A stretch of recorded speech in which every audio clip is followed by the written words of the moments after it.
Hi, my name is Rick Ludwig, and I have been running a karaoke business for over 20 years in Des Moines, Iowa.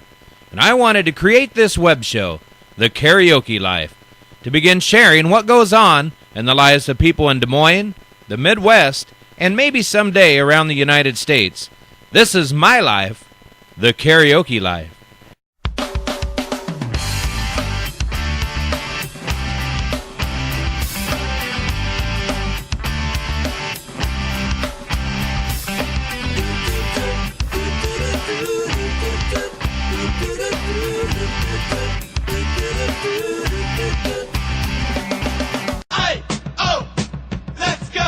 In this segment, we introduced to you one of my best friends, Larry Squires, who is 73 years of age and started singing karaoke when he retired at 65.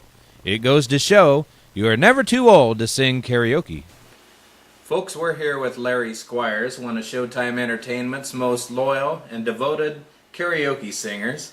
How long have you been singing karaoke? Gosh, I can't tell you. I think maybe 7 years. You got into karaoke after you retired? After I retired. And so you just decided to hang up the real estate and kind of retire and relax a little bit. And when was the first time you did karaoke, or what made you get into it? Did somebody invite you? But in our neighborhood here, there was an ice cream shop that they were going to open up. And so I did go over there on opening. And they had karaoke. I didn't really mean to sing, but my next door neighbor he's got Alzheimer's, bless his heart. He went over with me and our wives. And what happened was I went in there, and the gentleman who put that ice cream shop together was one of the last clients that I had. So anyhow, we went there, we had a dish of ice cream and started the karaoke, and after a while he said, Larry, would you like to sing? I said, I never planned on singing. I said, I'm just so darn, I'm happy to be here, but I don't sing. Well, he said, would you sing with me? I said, yeah, I guess we could. So we were up there singing the song. I can't remember what it was. And we'd never sung together before. And it was so disjointed that I couldn't believe it. It was like he was singing one song and I was singing another song. Well, what happened was, when I sat down, I said to myself, Christ, if that's all the better we can do together, he said, I think I can do that by myself. And so from that point on, I got up there, and I have really, really enjoyed it. I like singing with the people that like to sing. It's like going and golfing with somebody who likes to golf. I happen to enjoy it. And I remember I got hooked on it. The first several months that I had been singing, I realized that I was very happy with it, and it was addictive. I happened to have a deal where I think I did take a stretch there where about 31 days I had 27 separate places, some were repeats, that I sang. And I've been hooked on it, and I think I'm probably one of your most loyal followers, Rick. But that's because you're a great guy, and that's because I like to sing karaoke. So it's definitely addictive, right? Definitely for me it is. And then a few years later, Anita, my wife, went with me every time. But she finally decided, after some prodding from me, that she would get up and try it. But what we do is sing the song that we can sing well. And I've noticed that the places that I go have so many people there that sing, and their singing is improved, improved, improved. I really enjoy it, Rick. And you've made so much of this possible for me because you turned out to be a great friend. I agree, Larry. You're my best friend, man. I know that. That's so neat. I appreciate it. I hear that you have a nickname, Mr. Karaoke. And can you tell us about how you got that nickname, Mr. Karaoke? Well, I was going to Mercy Hospital.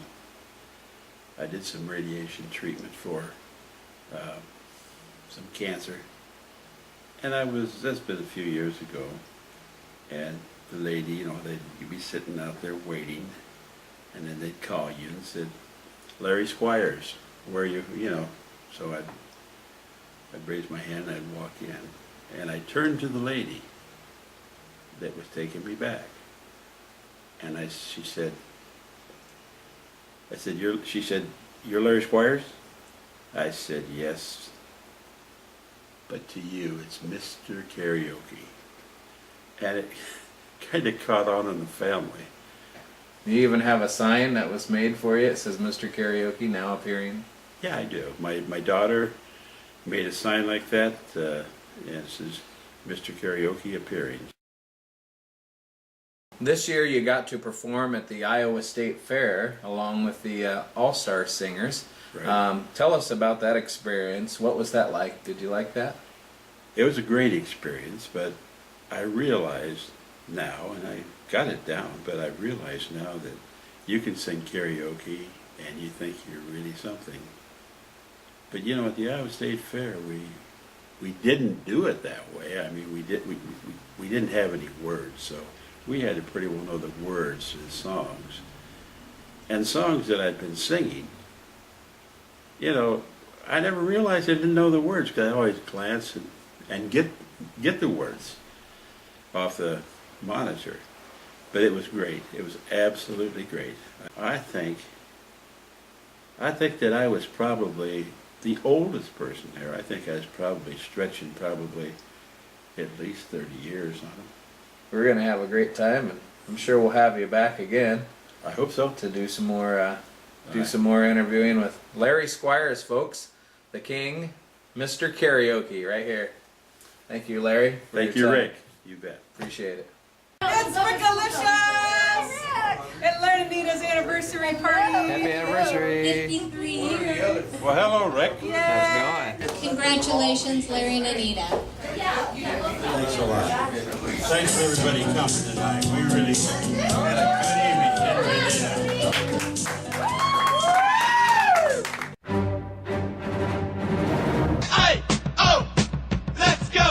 In our next segment, we go to the Iowa State Fair to check out a group of talented karaoke singers who auditioned for a spot on this entertaining team called the All-Star Singers.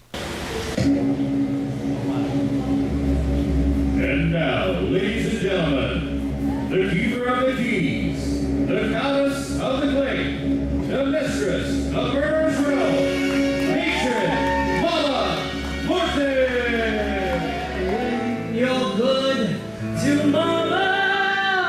How mama's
with bread in the tree. It's two sailors and they're on leave. Pipes and chains and swinging hands. Who's your daddy?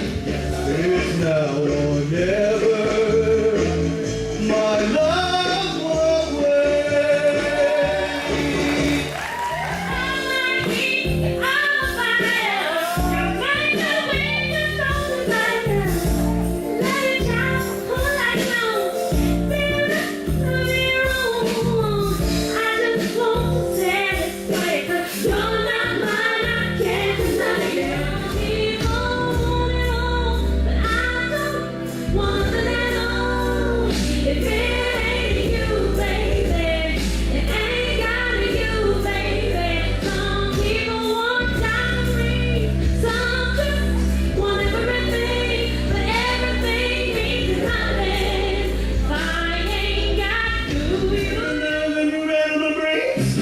Too much love got the man saying,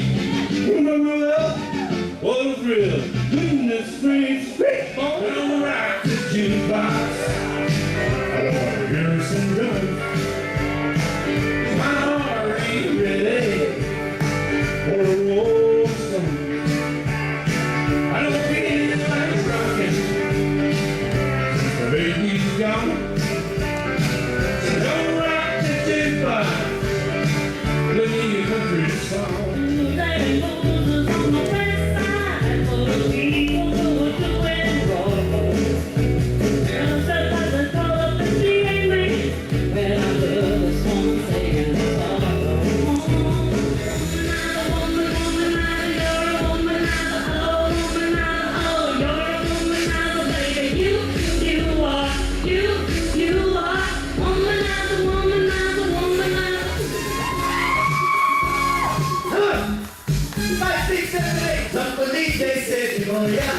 Yeah, shambo, shambo, wait to party, oh we go. Oh,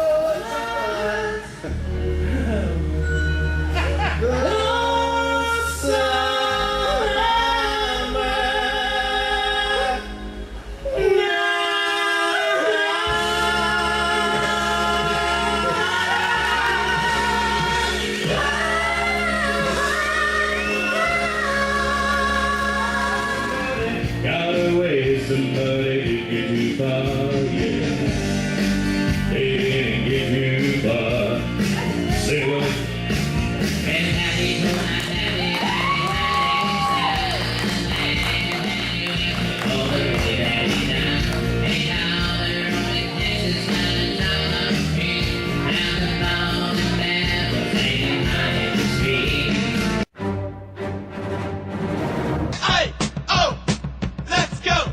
In this segment, we take you to Des Moines' first karaoke club, Billy Joe's, where we celebrate the life of Terry the Magic Guy, who was a good friend of Manny and a talented entertainer of magic, balloon animals, DJing, and karaoke.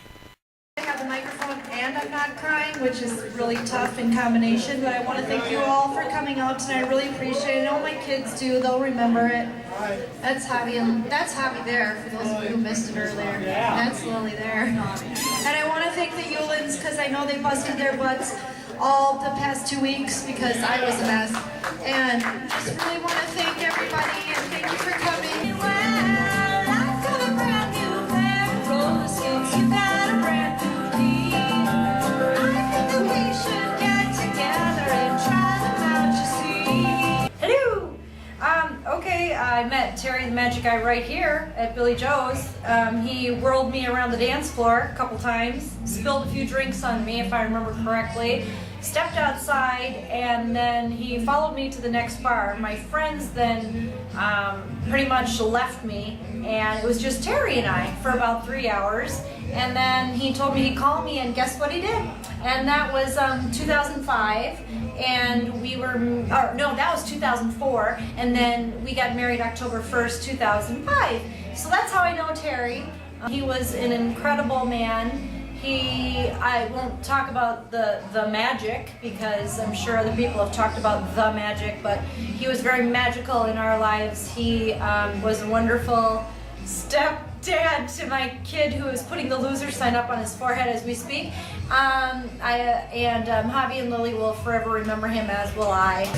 If you like pina coladas and get caught in the rain. Javier Harris. Oh wait, this way. No. Javierharris. Terry's my dad. We met when he stayed too long from sleeping over. I'm Henry VIII, I am. Henry VIII, I am. I got married to the widow next door. She's been married 7 times before, and everyone knows a Henry. As far as the favorite song he done, I mean, you know, obviously the Henry VIII. It's Henry VIII. Henry VIII. That was probably hands down my favorite. He loved making balloon animals. We've tried to put some balloons in here, and we got lots of people making balloons as well. And finally, of course, karaoke. Terry loved karaoke. He loved to sing. Both he and I were frustrated singers all our lives. He loved the environment. He loved the camaraderie. He loved the fact that everybody comes in, everybody performs, everybody laughs and applauds, everybody has surprises. It just is a great environment, so much fun. Terry had a very big spot in his heart for this building right here, Billy Joe's. It meant a lot to him. He spent a lot of time here, and it was because he met a lot of people that became very important to his life. More than just acquaintances, very important. As a matter of fact, he married one of them, Shelley. All started on an outing here at Billy Joe's, yes. Javi and Lily were the two brightest stars in Terry's university. He loved these kids, and he did so much with them, and they were so important to him. I think Terry, he searched his entire life for the kind of relationship that he wanted with these, that he ended up with these two kids, and I'm glad they got to experience Terry and that he got to experience them, because it was something that was really a wonderful thing. I don't know why this is important to me, but it is.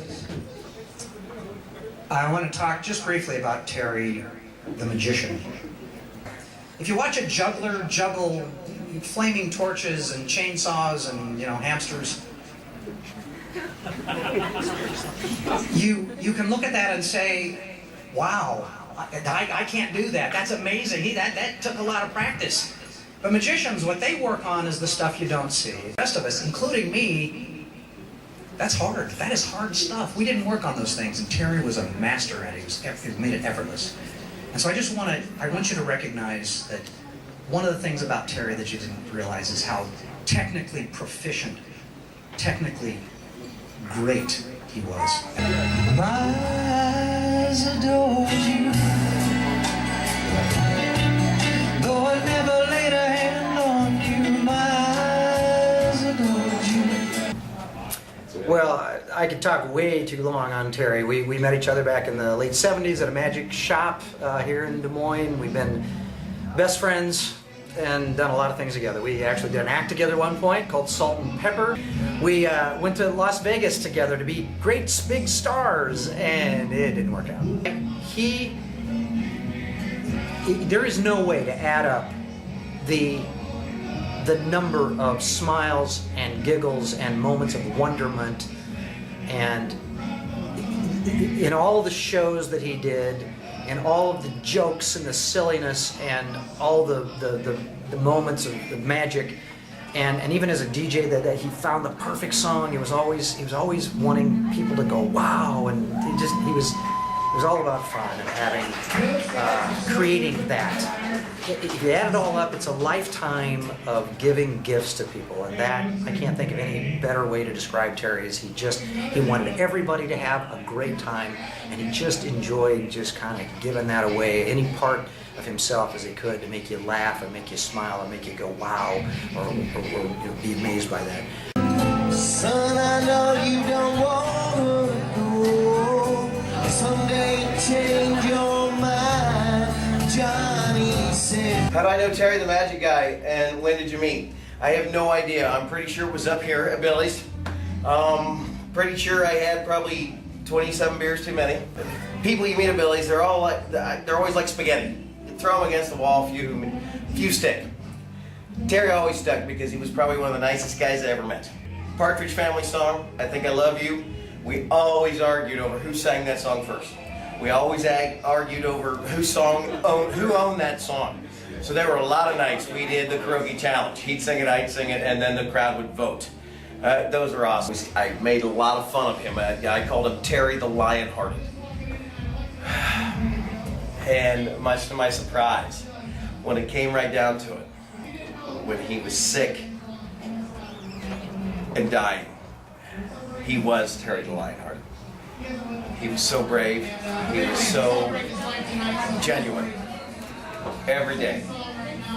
Probably my greatest memory about Terry was that after he had shortly ended a long-term relationship, he had kind of gotten into shape and he was living the dream as a bachelor, and he met Shelley and really fell in love with her, and he was really excited about this new relationship, and I was talking to him about it. He said one of the things that he also loved about the relationship was the two children that he really fell in love with as well. And he just loved these children so much, and I know that he will miss them and they will miss him so much. So. Terry also married me and my first husband, and then he had this amazing ability to make him go away after a year. I just want to say that Terry was awesome, and it's a shame he's gone, but he'll live on within all of us. Before Terry died, we were playing some massive Scrabble between the two of us, and I want you to know, and you probably can't see it, but this says right here, Magic Guy 59 played breasts for 106 points. Who does that? Terry does. I've never in my life seen anyone score that many points in Scrabble, let alone by playing breasts. He just knew how to gather people and make everybody happy. So it sucks he's gone. I love him to death, and I hope he's in heaven right now showing my dad some card tricks. My name's Jonathan May. I was a friend of Terry's, a magic guy.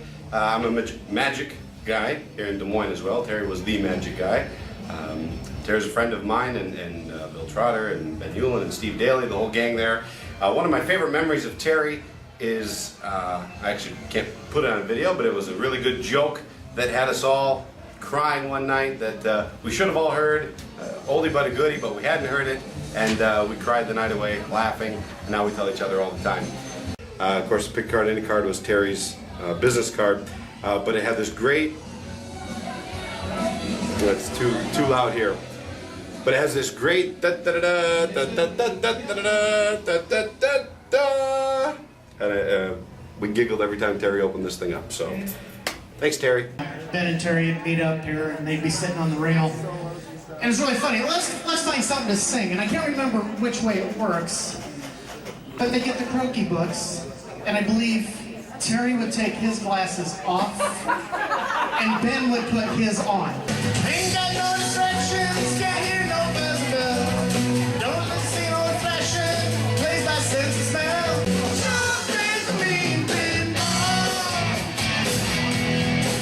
Terry and I were great friends. We met here in Billy Joe's. We got to be really good friends. I also worked with him DJing when he took on his DJing business and such, and I worked with him on many shows. He also did my wedding and this and that. So it was a great time. Funny karaoke related story. I was hosting the show and he came up singing a song, and he was just flat out tanking it. And if you know me, you know I'm pretty blunt with whatever. I stopped the song. I looked at him. I go, "Do you know the song?" He looked at me, and I started up again. And he sang it very well after that. The running joke always was, the Partridge Family song, I Think I Love You, with Craig McCormick and Doug McKee. They always argued whose song it was. You know, in karaoke, everyone has their song. And well, I think we can honestly say, Terry, this is your song from now on. He impacted so many lives with the magic, with the happiness. That's one thing you say about Terry. No matter what was going on, he always had a good attitude about it and had an ear for you. little advice, kept it light, kept it going. Terry, you're going to be surely missed, but on the other hand, you're in great company. You're up there with Chuck, who you admired so much there at the end. And thanks for being who you are. Thanks for helping me be who I am. Take care.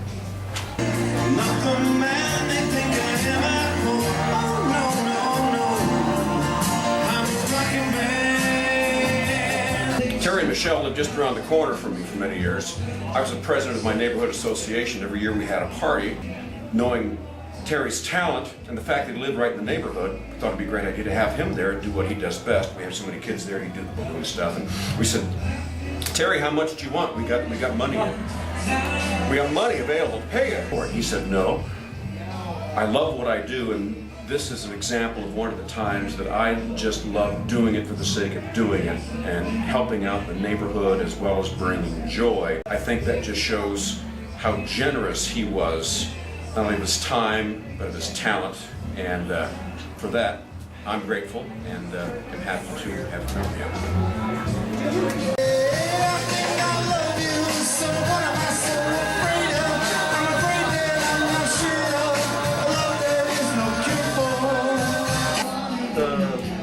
Pinball Wizard by The Who, and then there was another one by the Partridge Family, I Think I Love You, which I did out there, I just sang that. So.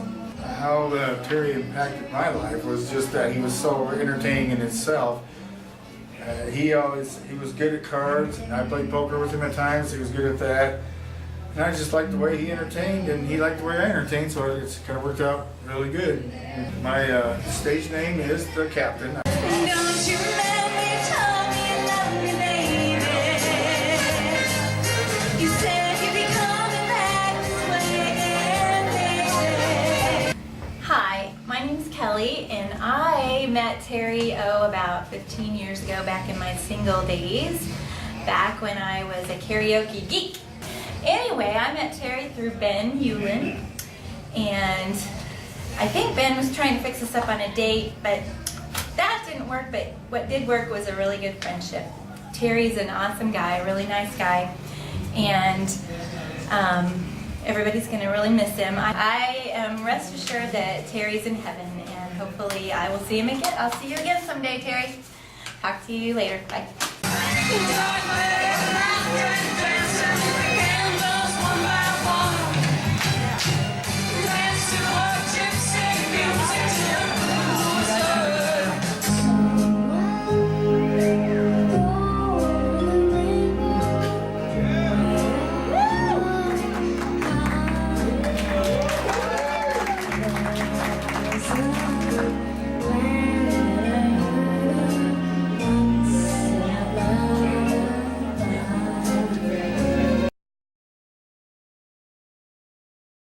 We hope you enjoyed our first episode of The Karaoke Life.